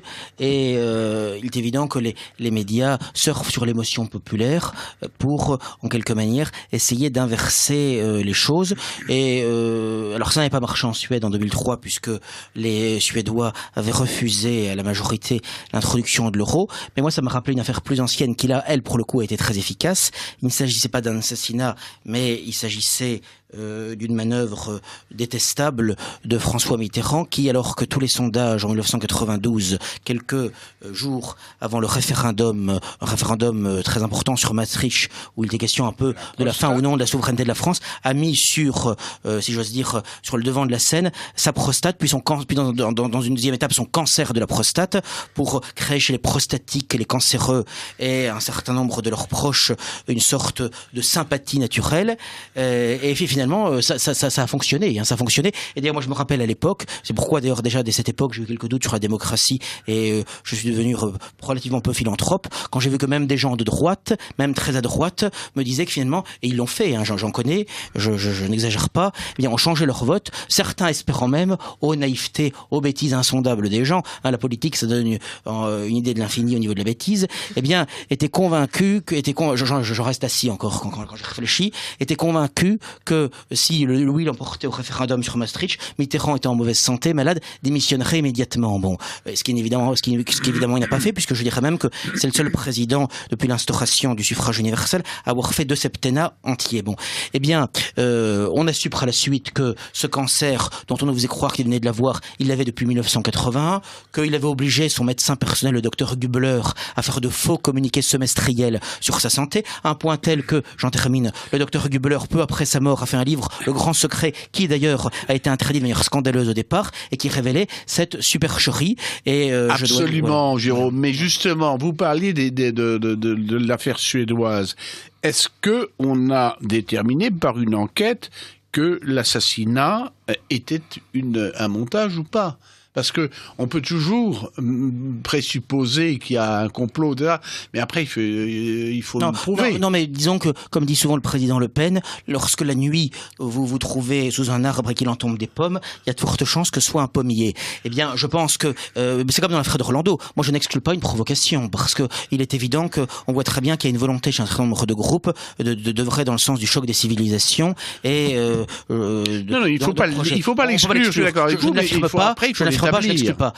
Non, mais enfin, il n'est pas interdit de se poser des questions. On n'est pas non plus tombé de la dernière pluie. Et quand on sait que la politique, c'est un jeu de manipulation, quand on voit, par exemple, les guerres au Proche-Orient depuis 15 ans, c'est que ce ne sont que des jeux de manipulation. Bon, et donc, il me paraît, en l'occurrence, que, en tout cas, objectivement, c'est du pain béni pour les partisans, ça c'est objectif, oui, pour les partisans du maintien du Royaume-Uni dans l'Union européenne. Il ne pouvait pas rêver meilleur scénario. D'ailleurs, François Bayrou a fait un tweet où justement il mettait en cause le nationalisme en disant que le fanatisme nationaliste, on sait où ça a mené, etc. On connaît ce genre de discours et que par conséquent, eh bien, en fait, l'Europe était en quelque sorte une protection contre ces pulsions nationalistes ou tribales. Et alors même que on sait très bien que l'Union européenne, depuis plus d'un demi-siècle, n'a cessé de détruire notre agriculture, nos industries, nos services. C'est plus le sujet. Charlotte. Alors sur la Sur la question du complotisme, est-ce que oui ou non ces attentats sont organisés par tel ou tel? Peut-être, j'en sais rien. Honnêtement, j'en sais rien. Je suis pas capable de le dire. Mais je crois que personne n'est capable de le dire. On peut poser la question comme le fait Jérôme. En revanche, oui, bien sûr. En revanche, l'alternative ou en tout cas l'objection que je poserais à cette question, c'est de dire il se trouve que des gens qui sont prêts à tuer, il y en a évidemment, qui sont tués après pour des sujets pareils, il y en a évidemment, et qu'ils n'allaient pas tuer Jo Cox ou cette ministre suédoise au moment où elles n'étaient pas connues, au moment où le débat n'était pas sur la table. Donc il est évident que si quelqu'un a envie de tuer au moment du Brexit parce qu'il en peut plus, parce que machin, c'est à ce moment-là qu'il va le faire. Donc quelques jours avant le Brexit, ça me paraît logique. Donc d'un côté comme de l'autre. Moi je dirais qu'il n'y a aucun avantage pour quelqu'un qui serait contre le Brexit à tuer. Non, mais ces gens-là sont fous. Ils ne calculent pas leurs avantages. Ce n'est pas un militant, c'est un fou. Oui, mais les fous peuvent être militants. On râle suffisamment quand on nous parle de déséquilibré toute la journée pour ne pas reconnaître qu'un déséquilibré peut être un militant aussi. Et peut-être que certains militantistes prennent fou. En l'occurrence, c'est ce que je pense, notamment pour la question de l'État islamique. On nous parle sans cesse de déséquilibrés qui vont trancher la gorge en criant à la Akbar. Moi, je ne crois pas du tout que ce sont déséquilibrés. Ce sont des jeunes hommes de foi. Je pense que l'islamisme déséquilibre pas mal un homme, quand même. Donc, de fait, il faut être déséquilibré pour aller tuer des gens gratuitement comme ça qu'on connaît pas dans la rue, je crois. Mais en revanche, la source, en tout cas, je demande pas à l'homme politique de se battre contre le déséquilibre. Il est évident qu'il y a une cause à ce déséquilibre, mais qui peut être vrai aussi pour d'autres personnes que les islamistes. Donc bon, voilà. Après, la question, honnêtement, de est-ce que ces assassinats sont organisés ou pas, je n'en sais rien. Il se trouve que, de fait, la récupération qui est derrière, elle, est objective et factuelle, et que c'est Bon, alors on a personne qui nous a dit clairement que tout le monde allait mourir si le Brexit était voté, mais bon, on en est quasiment là. Et que bon, moi, n'ayant pas des connaissances économiques très précises, je pourrais pas. J'ai juste l'impression qu'en fait, la Grande-Bretagne a toujours quand même eu un pied dans l'Union européenne, l'autre pied dehors. Donc que on nous fasse des scénarios cataclysmiques à partir de la Grande-Bretagne qui sortirait de l'Union européenne précisément, alors que sur la question économique, elle est quand même toujours restée indépendante. Ça me fait un peu rire déjà d'extérieur. Hein. Et deuxième chose, entendre tous ces partisans, tous ces gens qui sont aux commandes depuis des années et qui nous plongent dans un désarroi aussi bien moral, spirituel que technique, politique, financier, tout ce que vous voulez, nous expliquer que ça va être l'horreur, j'ai quand même un peu envie de rire. Voilà, donc en fait je trouve la propagande anti-Brexit tellement grotesque et énorme que j'ai l'impression que la vérité doit pas être là, quoi. En tout cas, depuis cette affaire, les bourses ont remonté. Les sondages en faveur du maintien du Royaume-Uni dans l'Union européenne ont également remonté. Et bien malin maintenant qui peut faire un pronostic. Mais je crains que la tyrannie de l'émotion, le chantage qui a été fait dans ce sens-là, les médias sont maîtres dans cette affaire-là. Parce qu'il faut bien comprendre que les démocraties modernes, dont on parlait tout à l'heure, fonctionnent essentiellement sur la peur. On sait que la peur, c'est le moteur de l'histoire, que c'est un élément essentiel chez l'homme. Et il me paraît que, contrairement à ce qu'on peut penser, ça n'est pas sur la raison que fonctionnent les démocraties modernes, surtout très médiatisées comme elles le sont, mais davantage sur les passions et sur la peur. On l'a vu notamment lors de la quinzaine de la haine en 2002 contre Jean-Marie Le Pen, où là vraiment c'est sur la peur du fascisme, des heures les plus sombres, etc., que les gens finalement se sont exprimés massivement pour un candidat qui était pourtant décrié à Jacques Chirac. Un point tel d'ailleurs, j'en connais, qu'il y a des gens qui avaient voté Jean-Marie Le Pen au premier tour, qui ont voté Jacques Chirac au deuxième tour, tellement ils étaient effrayés par finalement les prévisions terribles qu'on faisait. Eh bien, il y a des gens qui ont voté j'en connais, Le Pen. moi. Ah oui. J'en connais qui ont voté Le Pen au premier tour et Chirac au deuxième tour. Ça c'est rigolo. Bon, moi, ça m'étonne pas. Et donc il faut bien avoir conscience que et c'est de ce point de vue-là le rôle, on ne le dira jamais assez, des médias audiovisuels est absolument considérable et peut évidemment inverser le courant d'une élection. Mais je dois dire que par exemple, je reviens à un mot sur Maastricht, puisque moi j'avais été très actif dans cette campagne à l'époque, et je dois dire que j'en avais été fort marri, parce que il faut quand même pas oublier que Maastricht, ça a quand même été le début avec Schengen 2 ans plus tôt de la destruction pan après pan de tous nos attributs de souveraineté, parce qu'après on a eu en quelque manière Nice, Amsterdam, Nice, Lisbonne, et finalement c'était vraiment le moment où il fallait dire non. Et je suis convaincu, comme le disait à l'époque à juste titre le professeur Martinez, que si la France avait dit non à l'époque, qui était quand même la principale puissance politique et économique avec l'Allemagne, un des 6 membres membre fondateur de la CE, c'était fini pour une génération. Je ne dis pas, compte tenu des projets euromondialistes, que ça ne serait pas revenu sur le tapis à un moment ou à un autre, mais on gagnait 20 ou 30 ans, c'est évident. Absolument. C'est évident. Et donc c'était vraiment un désastre, surtout qu'en plus, il s'agissait quand même de renoncer à notre monnaie, alors que depuis Jean de Lebon, en 1360, on avait le franc comme monnaie, et que nous étions le seul pays au monde dont la monnaie portait le nom, et dont le nom était une vertu, franc qui veut dire libre, mais que par ailleurs, au-delà de la souveraineté monétaire, c'était l'ensemble de toute nos souverainetés qui était mise en question, et je dois dire que cet artifice présidentiel assez scandaleux de mettre sa prostate en quelque sorte sur la table au dernier moment a été particulièrement odieuse. Voilà. D'accord. Il est 20h30. Je vous rappelle que vous écoutez Radio Courtoisie, la radio libre du pays réel et de la francophonie. C'est le libre journal de la liberté surveillée avec Martin Pelletier. Et en deuxième partie, je reçois donc le Club de la presse avec Jérôme Bourbon et Charlotte Dornelas. On va rester en Grande-Bretagne avec Monsieur Sadiq Khan, ce sympathique maire de Londres musulman qui nous était présenté comme non seulement comme un modéré, mais plutôt comme un non-pratiquant agnostique d'origine musulmane et qui, en 2 semaines, montre son vrai visage. Est-ce que vous avez noté qu'il, dans ces meetings qu'il mène dans le nord de l'Angleterre, enfin du Royaume-Uni, il met les femmes qui sont voilées au dernier rang. Ça, c'est amusant. Et puis, il a également condamné une publicité dans les transports en commun londoniens, de publicité de dames en maillot de bain. Alors, est-ce que ça vous inspire quelque chose, Charlotte ? Sur ce modéré. C'est pas non, moi ce qui m'a plus fait rire très jaune, mais pendant toute la campagne, c'est que alors tous ceux qui nous expliquent qu'on est tous les mêmes, on est tous pareils, et que ce candidat à la municipalité de Londres n'a été que musulman pendant toute la campagne. C'était exceptionnel. Donc on l'a fait élire parce qu'il était musulman, alors qu'on est tous les mêmes par ailleurs, mais de la même manière que Barack Obama, il fallait l'élire parce que c'était le premier noir président des États-Unis, ou Hillary Clinton, la première femme, pareil. Donc déjà, il y a quand même une contradiction de fait. Résultat, on ne sait pas très bien qui est cet homme, outre le fait qu'il soit musulman. Alors modéré ou pas, je sais pas, moi j'avais pas entendu ce qu'il était précisément. Après qu'ils mettent les femmes au dernier rang, ça prouve qu'il est en tout cas, il appartient à une communauté. Après, qu'il soit pratiquant ou pas, j'en sais rien. C'est effectivement, de toute façon, en islam, la place des femmes est plus que infime. Enfin bon, bref, en tout cas voilà. Elle ne saurait l'être. Allons. Elle ne saurait l'être.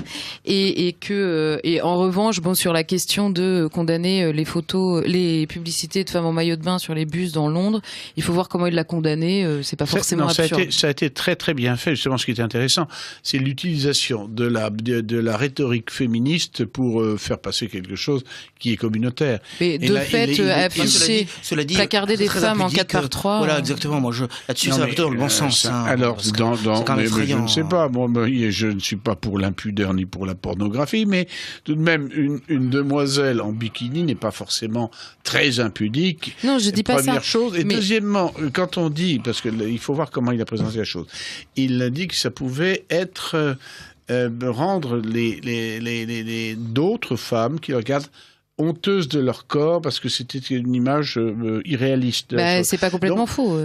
Oui, mais enfin, il faut. Non, mais c'est la critique. On peut se laisser prendre à toutes les. Bien sûr, mais c'est aussi non, mais c'est pour ça que je vous dis, je sais pas, j'ai pas vu comment il a présenté la chose, j'ai pas vu les publicités non plus. Il se trouve qu'une femme en maillot de bain peut être parfaitement regardable sans provoquer un attroupement dans le métro, et de la même manière, ça peut être parfaitement indécent et ne pas avoir sa place dans le métro. J'ai pas vu en fait ni ce qu'il a dit ni la publicité en elle-même, donc c'est difficile de vous dire ce que j'en pense dans le fond. En revanche, son argumentaire de dire oui, présenter des femmes parfaites en permanence, ça provoque des dépressions chez les adolescentes qui n'ont pas ce corps parfait. C'est aussi la critique qui a été faite au monde de la mode, qui présente toujours des femmes complètement squelettiques. C'est aussi ce qui a été reproché dans les publicités à tous ces. Il y a jamais une femme qui n'est pas d'abord photoshopée pendant 4 heures avant d'apparaître apparaître sur des affiches. La critique n'est pas toute idiote. la publicité Après, que vous condamnez. Mais la question n'est pas tellement là. Mais... La question est de savoir si, dans cette de rhétorique à deux balles, il ne cherche pas exactement ce que vous êtes en train de faire, c'est-à-dire qu'on lui trouve des excuses alors que son intention est tout à fait différente. Mais moi, je ne sonde pas les reins et les cœurs, donc je sais c'est pas comme ça qu'on se soumet peu à peu. Enfin, en tous les cas, moi, dans cette affaire, il me semble que l'impudicité occidentale atteint un tel niveau que certains musulmans doivent se réfléchir justement à ce que les chrétiens ont abdiqué, sur le plan des valeurs morales et familiales. Ça n'a pas que des inconvénients. Au moins, l'un des rares avantages, malgré tous les inconvénients énormes de l'islam, c'est que ça peut permettre de faire réfléchir à un certain nombre de valeurs morales et familiales et de morale naturelle qu'on a complètement abandonnées dans l'Occident. Ça, je dirais que de ce point de vue-là, si on y réfléchit un peu, et notamment à l'abomination de la laïcité et tout ça. J'ajoute quand même juste un mot sur la tuerie de Rolando, parce que je voulais quand même être précis, c'est que je rappelle quand même que Sodome et Gomorrhe, Dieu l'a détruit quand même. Bon. Oui, mais Dieu, oui, Dieu, je suis d'accord. Et que le salaire de la mort, c'est le péché. Que le salaire du péché, c'est la mort. Le salaire du péché, c'est la mort. C'est vrai aussi, mais le salaire du péché, c'est la mort. Faut pas l'oublier. Et ce que je veux dire, non, mais ce que je veux dire par là, c'est que en laissant trop aller, disons, les choses les plus abominables, je ne sais pas ce qu'on peut provoquer, quoi. Je veux dire, donc il faut aussi raison garder. Je crois que les pouvoirs publics devraient favoriser la morale, même si on sait qu'on est tous pécheurs, on est d'accord, et tous imparfaits, mais il me paraît quand même qu'il y a un ordre public, un ordre moral respecté, me semble-t-il. Je suis pas sûr qu'il se fasse respecter par des tueries. C'est juste ça. Non, mais j'ai pas dit que j'approuvais. Mais je sais bien. Bon, alors, je vois que vous avez un sens de la polémique très fort. Alors, je vais faire quelque chose. À mon avis, quel pire. Je vais faire quelque chose. On va repasser des choses plus douces. Est-ce que vous avez noté que dans le cadre des Jeux Olympiques, parce que c'est quand même, ça avance, hein, c'est bientôt, c'est le 5 août, ça commence, comment s'appelle, le consortium Unicode qui régit un peu l'écriture sur Internet, qui est constitué des grosses boîtes comme Microsoft ou bien Apple ou bien Facebook, etc. Et puis de deux ou trois trucs comme par exemple le ministère des Affaires religieuses de l'Émirat d'Oman, je ne sais pas pourquoi. Eh bien, ce consortium vient d'éliminer de la liste des nouveaux emojis un emoji. Vous savez ce que c'est que des emojis? Oui, les petits dessins, là. Les petits dessins. Il y a les émoticônes, proprement dit, qui font les petits sourires ou les petits pleurs. Et puis le reste, et tout ça, c'est les emojis. Et vous savez combien il y en a d'emojis? Ah bah des millions, non? Je sais pas. Non, il y en a d'autorisés, je parle. Je sais pas. 1824. D'accord. Mais voilà. Et c'est la pensée de demain. C'est la pensée idéogrammatique. Vous n'aurez que des idéogrammes partout. On s'exprimera par emoji. Hein. Et donc, il y avait 72 emojis qui devaient être publiés là, par le consortium Unicode. Et puis, ils en ont supprimé un. Parce que dans le cadre des Jeux Olympiques, ils avaient mis un joueur de handball, il y avait un gant de boxe, 3 médailles et un fusil pour le tir. Et le fusil était interdit. Parce que le fusil peut donner de mauvaises... C'est bien quand même. Ça prouve que le système est quand même bien clos. Et cette décision a été prise sur la recommandation conjointe d'Apple, Google et Microsoft. Ça veut dire quand même c'est trois... en fait, c'est eux qui font la morale sur le net. Hein. C'est pas nouveau. Hein. Oui, c'est pas nouveau, mais c'est de plus en plus fort. Oui, bien sûr. Et puis un peu aussi les miradomanes, quand même. Non, mais surtout le truc religieux de les miradomanes, ça c'est assez fantastique. C'est pas mal, hein. Faut creuser ça. Ce qu'il faut dire, c'est que j'ai trouvé ça ce matin. Ce qu'il faut dire, en revanche, c'est que Microsoft et les géants du web américain, YouTube, Microsoft, Twitter, ont signé à la demande de la Commission européenne une charte qui prévoit d'être infiniment plus répressif s'agissant sur les réseaux sociaux des messages jugés, je cite, antisémites, homophobes, racistes, incitant à la haine, etc. Bon, et donc il faut savoir que c'est la LICRA, SOS Racisme, et toutes ces associations qui sont donc des professionnels de la délation, qui sont donc chargés, qui sont donc financés pour cela d'ailleurs. Des professionnels de la délation, on ne peut pas dire ça comme ça, on doit dire des professionnels ils estent en justice pour non, mais qui vont aller traquer les internautes. D'ailleurs, je suis étonné que ce soit les mêmes qui nous disent toujours que c'était horrible, et on en est d'accord sur le fait que des Français écrivaient à la commandanture des lettres de dénonciation. On est d'accord que la méthode est odieuse, mais finalement ce sont les mêmes qui dénoncent ça, qui finalement, je veux dire, promeuvent la délation, de la même manière que ce sont les mêmes qui défendent toujours Galilée, qui sont contre l'Inquisition, alors même que l'Inquisition permettait que Galilée, à titre d'hypothèse, pût défendre sa théorie. Eh bien, je vois ce que vous allez vouloir dire. Hein. Je fais attention. Eh bien, je termine que là, il y a une loi sur le blasphème s'agissant d'un certain sujet. Bon, voilà. Et donc j'en dirai pas plus. Bon, ou d'ailleurs au départ, il fallait une contestation explicite, et maintenant même le doute, des points d'interrogation, du conditionnel. Pas de points d'interrogation. On est quand même condamné. Bon, voilà. Donc c'est vous dire que, alors même que les violences contre les biens et les personnes n'ont jamais été aussi importantes, il y a une barbarie ordinaire de plus en plus forte, en retour à la barbarie des mœurs et des comportements. Eh bien, en revanche, la liberté de penser, de s'exprimer, ne cesse de se réduire, y compris la dimension polémique et pamphlétaire. Et moi, je m'honore avec vous, cher Martin Pelletier, et que on essaye de défendre cette tradition polémique et pamphlétaire, qui est une tradition très française, somme toute, et qui a eu ses lettres de noblesse. Mais il est vrai qu'avec les lois mémorielles, toutes les lois liberticides que nous subissons, c'est beaucoup plus difficile. Et je pense que s'il y a aussi beaucoup moins de talent, c'est aussi précisément parce qu'on a moins de liberté, et que même sur le plan intellectuel, cela participe d'une dégénérescence tout à fait déplorable.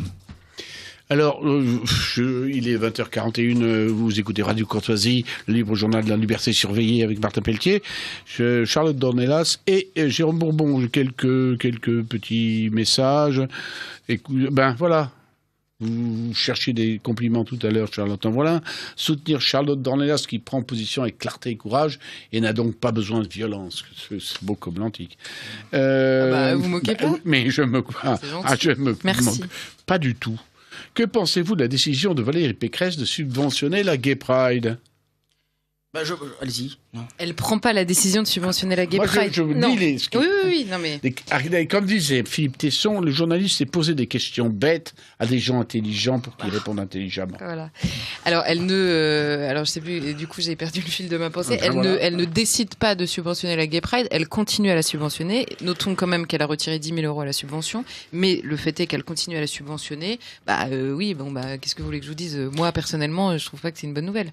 C'est là qu'on voit que la droite, tout ce qui en tient lieu, reste, sous la dépendance intellectuelle, morale de la gauche. Il n'y a rien à faire, quoi. Et non seulement la droite, mais même le Front National, puisque rappelez-vous, lorsque Marion Maréchal a été la seule à dire à juste titre, lors de sa campagne en PACA, que si elle était élue présidente de la région, elle supprimerait les subventions au planning familial, elle n'a pas du tout été soutenue dans son mouvement, ni par sa présidente, ni par le numéro 2, omniprésent médiatiquement, Florian Philippot, qui au contraire, il a dit explicitement à plusieurs reprises que lui était favorable au maintien de cette subvention. Il faut dire que le 1er mai, une proche de Philippot, Sophie Montel, avait dit, je cite, que le Front National, tel qu'il est aujourd'hui, était favorable à la sanctuarisation de la contraception et à l'avortement libre, à la liberté pour la femme de disposer de son corps. Fermons les guillemets. Voilà, donc je pense que si vous voulez, le gros problème de la droite, c'est ce que Yves-Marie Adeline, dans un livre très intéressant, avait développé, ce qu'il appelait le principe du cliquet, qui fait que lorsque la gauche a voté une loi qui détruit ou qui révolutionne la famille, la société, la morale, une fois qu'elle est votée, promulguée, appliquée, lorsque la droite ou ce qui en tient lieu revient au pouvoir, cette loi n'est jamais abrogée. Et on pourrait donner des exemples multiples. Ça a été vrai pour le Pacs, que Sarkozy d'ailleurs a aggravé lorsqu'il était président. Ça a été vrai pour la loi Guesso, que la droite parlementaire a appliqué avec ô combien de férocité lorsqu'elle était au pouvoir. D'ailleurs, le premier emprisonné pour la loi Guesso, les deux emprisonnés d'ailleurs, c'était sous des gouvernements de droite, le directeur de révision puis Vincent Renoir, c'est sous des gouvernements dits de droite, et il en va ainsi dans tous les domaines finalement. Et c'est la raison pour laquelle il était là illusoire de croire à une révolution par les urnes, que la solution viendra des urnes. Mon expérience politique depuis maintenant une trentaine d'années me montre, et pas simplement en France d'ailleurs, et dans les autres pays d'Europe également. Justement, c'était la question, vous me donnez un transition. La prochaine question, c'était, eh bien, en Italie, précisément, tout de même, là, il y a des élections. Vous me direz que ce ne sont que des municipales, mais Rome a été remportée par Virgilia Raggi, qui est quand même membre du mouvement 5 étoiles de Beppe Grillo. Puis il y a d'autres villes qui ont été remportées, et grâce souvent à l'alliance. Le mouvement 5 étoiles, on peut en discuter peut-être 3 ans, mais grâce à l'alliance avec la Ligue du Nord. Donc ça, c'est quand même un mouvement vers la droite. J'aimerais avoir vos deux opinions là-dessus. Mais il y a, partout en Europe, il y a un mouvement vers la droite, ou en tout cas est-ce qu'il peut aboutir dans la représentation... dans la représentation parlement, enfin je sais pas comment dire, mais électorale. Pardon, de la droite. Ça, c'est évident que du côté populaire, et on parle suffisamment. Ah oui, mais Rome, c'est pas rien. Rome, c'est pas aussi grand que Londres, mais c'est quand même une réponse justement à l'élection de Saïd Khan. Alors, je ne sais pas dans quelle mesure, effectivement, la gauche joue sur l'antifascisme depuis des années en Italie pour s'imposer. Honnêtement. Si, toujours, mais là, ça ne semble plus fonctionner. Si on avait un maire de Paris qui était l'équivalent de Virgilia Raggi, on n'aurait pas à se plaindre, il me semble, quand même. Enfin, en tout cas, je constate que le Parlement italien vient de voter de manière définitive une loi anti-révisionniste qui punit jusqu'à 6 ans de prison ferme. Mais parce qu'il serre les boulons la violation du dogme. Et je ne crois qu'il n'y a pas eu quasiment pas de vote contre. Enfin, il y a eu des abstentions. Enfin, c'est passé très largement. Donc, vous savez, le courage en politique de nos jours se fait rare. Voilà. J'ajoute que l'expérience des droites, avec Berlusconi, Fini, Bossi, à une époque, n'a pas donné, c'est le moins qu'on puisse dire, les résultats escomptés.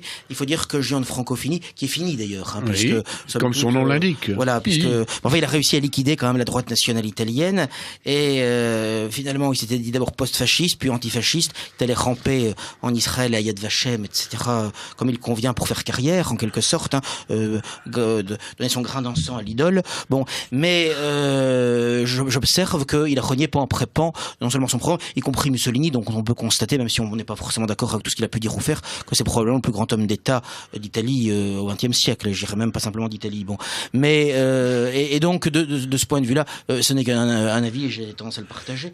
Mais ce que je puis dire, en tout cas, c'est que je dois dire que je suis d'un pessimisme assez radical, ce qui d'ailleurs convient souvent à la droite, parce que l'expérience, que ce soit en Italie ou même ce qu'on avait vu en Autriche avec George Haider, qui avait fait un gouvernement de coalition, bien que lui ne fût pas ministre, mais certains ministres FPO à égalité avec ceux du mouvement conservateur dirigé par le chancelier Schussel, on ne peut pas dire que les résultats soient à la hauteur des espérances. Étaient au rendez-vous. Donc je crois qu'en quelque manière, il ne faut pas se faire trop d'illusions s'agissant des urnes, parce que le problème c'est que lorsque... D'accord, mais c'était la réponse à la question. Voilà. Et alors vous, Charlotte, je voudrais savoir quel est votre homme d'État préféré au XXe siècle. Oh là là, j'en sais rien. Vous savez pas? Non. Au XXe siècle, franchement, je saurais pas dire. Non, mais je vous dis, moi, c'est un monde qui est désenchanté pour moi, mais alors vraiment dans toutes les grandes lignes et dans tous les détails. Depuis quand? Depuis Louis XVI? Depuis très longtemps. Avant, non, pas forcément depuis Louis XVI. Enfin, moi, j'ai pas forcément une obsession de régime. Hein. C'est pas tellement ça. C'est simplement que, c'est ce que je vous disais tout à l'heure. C'est effectivement, au moment de la Révolution, on a assassiné Antigone pour moi, et donc voilà, c'est un monde dont je n'attends pas grand-chose. Effectivement, en revanche, ici ou là, il peut y avoir quand même des... Alors moi, par contre, je suis pas du tout d'une nature pessimiste, et donc je vois de très belles choses partout. Alors effectivement, beaucoup plus dans la société que dans le monde politique, ça c'est certain. Complètement désabusé, mais terriblement optimiste. C'est ça la synthèse. Pleine d'espérance, optimiste. Le Pen dit qu'il est un pessimiste gay. Ah bah alors. Gay jaillit, je précise. Ne mélangeons pas les torchons et les... Alors dites-moi, le bac cette année tombe en plein Ramadan. Est-ce que vous croyez qu'ils vont pouvoir tenir le coup? On s'en fiche. Mais non, parce que j'ai vu un grand article dans le Figaro ce matin. Oui, mais le Figaro s'en occupe. Mais s'en occupe, et moi ça m'interpelle, parce qu'il paraît qu'il y en a qui ont beaucoup de mal à tenir le coup. Évidemment qu'ils ont du mal à tenir le coup. Heureusement qu'il y a la foi. Ils disent. On aimerait que... c'est beau. Oui, c'est beau. On aimerait que les chrétiens fissent le carême, comme les musulmans font le Ramadan, parce que ça n'est pas facile. Oui. D'ailleurs, le Ramadan reprend finalement ce que les premiers chrétiens faisaient à bien des égards, puisque vous savez que les premiers chrétiens, à Rome notamment, jeûnaient, y compris de nourriture solide et liquide, jusqu'à la fin de l'après-midi, ils se retrouvaient pour chanter non, vêpres, la messe, et après il y a un repas communautaire le soir, un peu comme font les musulmans. Voilà. Donc de ce point de vue-là, ils ont repris une tradition chrétienne apostolique. Non, mais évidemment que c'est difficile pour eux. Moi, au contraire, je dirais que ça prouve plutôt que le ramadan n'est pas très adapté à ce qu'est l'homme et au baccalauréat déjà, mais même plus largement, quoi. L'éducation nationale devrait se réformer. Non, c'est pas ce que je lui demande là. Pas du tout, mais c'est vrai que bon, non, mais ces articles interminables sur le ramadan, est-ce qu'ils sont fatigués, est-ce qu'ils ont soif, c'est bon, quoi.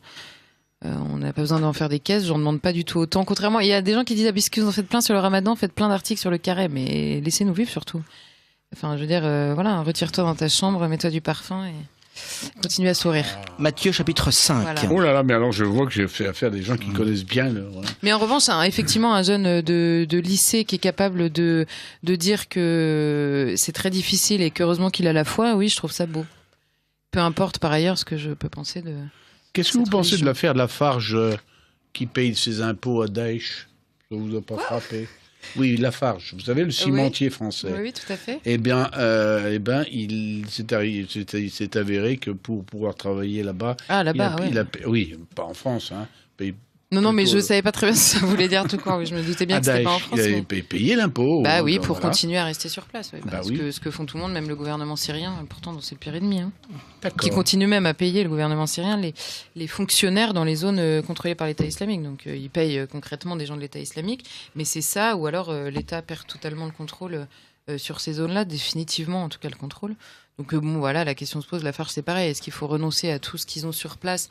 Je ne suis pas sûre que même l'impôt que paye Lafarge à l'État islamique soit réellement déterminant et dans l'État islamique, dans ce qu'est l'État islamique et ses causes, ses conséquences.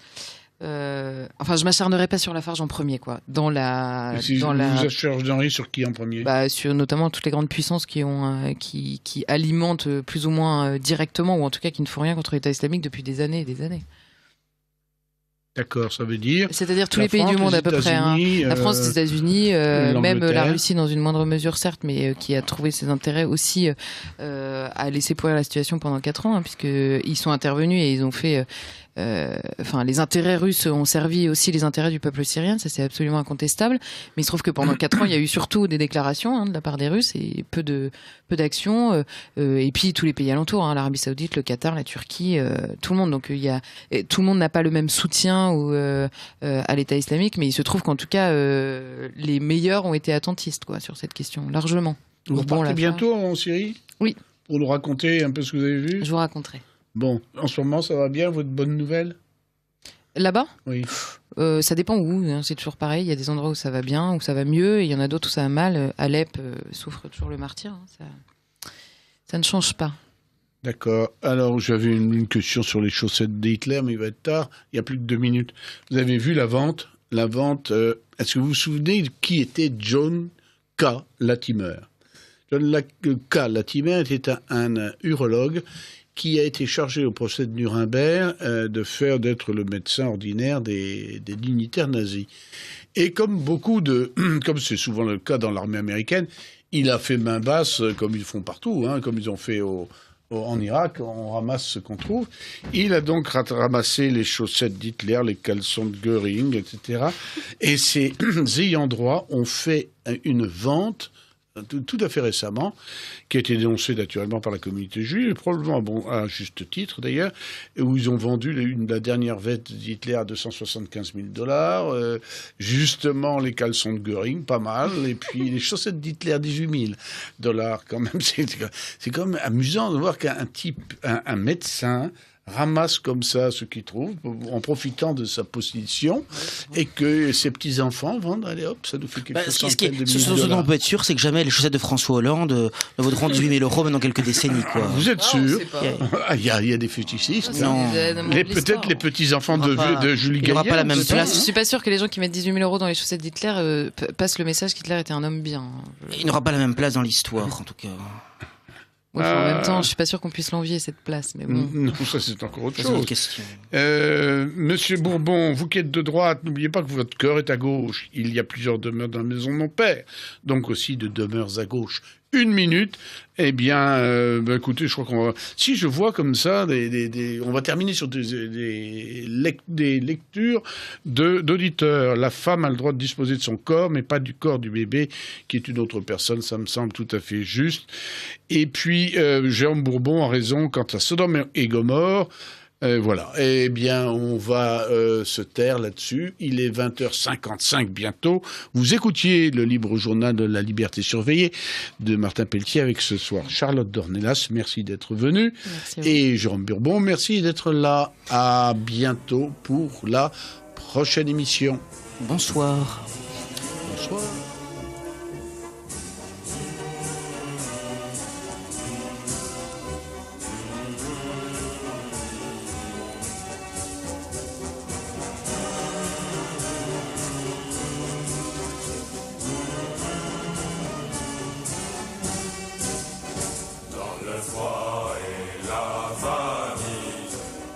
Ici Radio Courtoisie, la radio libre du pays réel et de la francophonie. Vous venez d'entendre le libre journal de la résistance française, dirigé aujourd'hui par Martin Pelletier, diffusé en direct mercredi 22 juin 2016 de 18h à 21h.